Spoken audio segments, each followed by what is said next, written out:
we witnessed some conversations with leaders of captives in Munich who were very, let's say, not worried, but at least they were saying, today we're orchestrating the personalized mobility. So we're providing loans and leases to our customers as a personalized credit, financial services type of thing.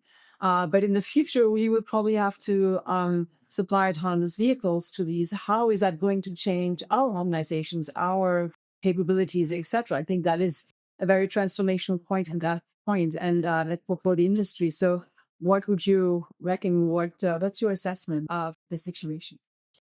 Well, I think that, either there, we're living in really dynamic times, from a technology point of view, and the pace then of change itself is accelerating. So I think that particular context was really kind of insightful in so much as, firstly, the hardware is changing. If we talk about autonomous vehicles, been in San Francisco recently and seen 7,000 Waymos running around there as if nothing is happening, city fully adopted. That mode of transportation. We see that rolling out into Denver and other cities across North America.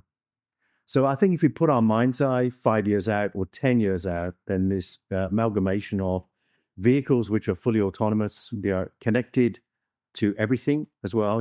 Probably the human-machine interface in vehicles also enables a lot of service capability. Coming back to that question, how could my asset be used?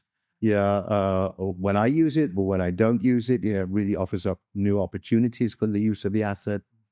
And the whole concept around driving, in San Francisco, there's a lot of people just sitting in the passenger seat and nobody in the driver's seat and working away on the iPad. So the whole concept of driving is being, I think, challenged, particularly in terms of the younger generation, as you kind of mentioned there, Naeem.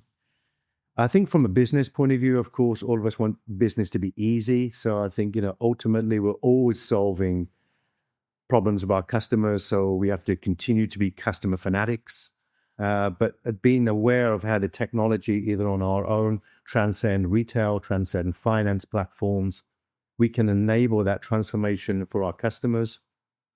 Or our move more recently into kind of automotive end-to-end retailing also, I think, gives us new insights, even in terms of the choices and options for customers. So I think coming back to that, it's about strategy. It's about really staying focused on your long-term strategy, even though there's a lot of noise in the short term. And really for the leadership of NetSol Technologies and our partners and our OEMs, our advice is really staying focused on your long-term strategy, continue to build that out. Because, it's all about adapting to the future opportunities. And from that point of view, I think those that adapt quickest and fastest to those opportunities will be the winners in the years ahead. And we want to be working with the winners.